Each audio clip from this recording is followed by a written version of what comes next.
Hello friends, स्वागत है आपका हमारे इस चैनल मनोरंजक स्टोरी पर।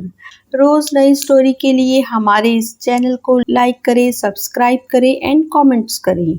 धन्यवाद। गर्व से कहो, मेरी बहू मेरा अभिमान। बुढ़ापे का सहारा कौन, बेटा या बेटी? हम सभी लोग मेन हॉल में बैठे बैठे चर्चाएं कर रहे थे।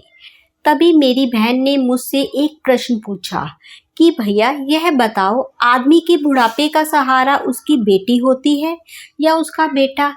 मैंने कहा, बहन यह प्रश्न ना करो तो ही अच्छा है, क्योंकि इससे कोई तो खुश होगा, किसी को दुख होगा तो अन्य सभी लोग जिद करने लगे।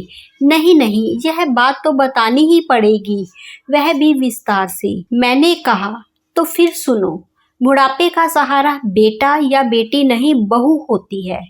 जैसा कि लोगों से अक्सर सुनते आए हैं कि बेटा या बेटी बुढ़ापे की लाठी होती है, इसीलिए लोग अपने जीवन में एक बेटा या बेटी की कामना जरूर रखते हैं ताकि बुढ़ापा अच्छे से कटे। ये बात सच भी है, क्योंकि बेटा ही घर में बहू लाता है। बहू के आ जाने के बाद एक बेटा अपनी लगभग सारी जिम्मेदारी अपनी पत्नी के कंधे पर डाल देता है और फिर बहू बन जाती है अपने बूढ़े सास ससुर की बुढ़ापे की लाठी।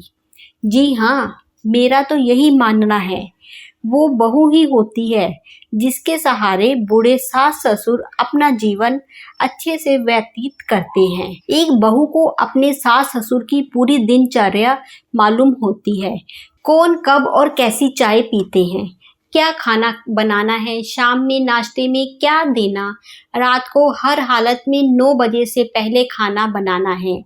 अगर सास ससुर बीमार पड़ जाएं तो पूरे मन या बेमन से बहू ही देखभाल करती है। अगर एक दिन के लिए बहू बीमार पड़ जाए या फिर कहीं चली जाए तो पूरे घर की धुरी हिल जाती है।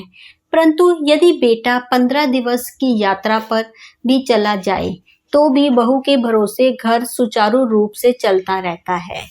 बिना बहू के सास ससुर को ऐसा लगता है जैसा उनकी लाठी ही किसी ने छीन ली हो। वे चाय नाश्ते से लेकर खाने के लिए छटपटा जाएंगे। कोई और पूछने वाला उनके पास नहीं होता, क्योंकि बेटे के पास समय नहीं है, और अगर बेटे को समय मिल जाए भी तो वो कुछ नहीं कर पाएगा, क्योंकि उसे ये मालूम ही नहीं है कि माँ बाबूजी को सुबह से रात तक क्या क्या देना है, क्योंकि बेटे के चंद सवाल हैं और उसकी जिम्मेदारी खत्म। जैसे माँ बाबूजी ने खाना खा लिया, चाय पी ली, नाश्ता कर लिया, लेकिन कभी भी ये जानने की कोशिश नहीं करते कि वे क्या खाते हैं, कैसी चाय पीते हैं। ये लगभग सभी घरों की कहानी है। मैंने तो अधिकतर ऐसी बहुएं देखी हैं जो अपनी सास की बीमारी में तन मन से सेवा करती हैं। इसीलिए मेरा मानना है, बहू ही होती है बुढ़ापे की असली लाठी। लेकिन एक बात और सच है कि आप में भी अकल होनी चाहिए। हर वक्त मेरा राजा बेटा, मेरी रानी बेटी की रट छोड़ मेरी अच्छी बहू रानी की रट भी लगानी चाहिए। अतः अपनी बहू में सिर्फ कमियां ना ढूंढे, उसकी अच्छाइयों की कद्र करें। धन्यवाद।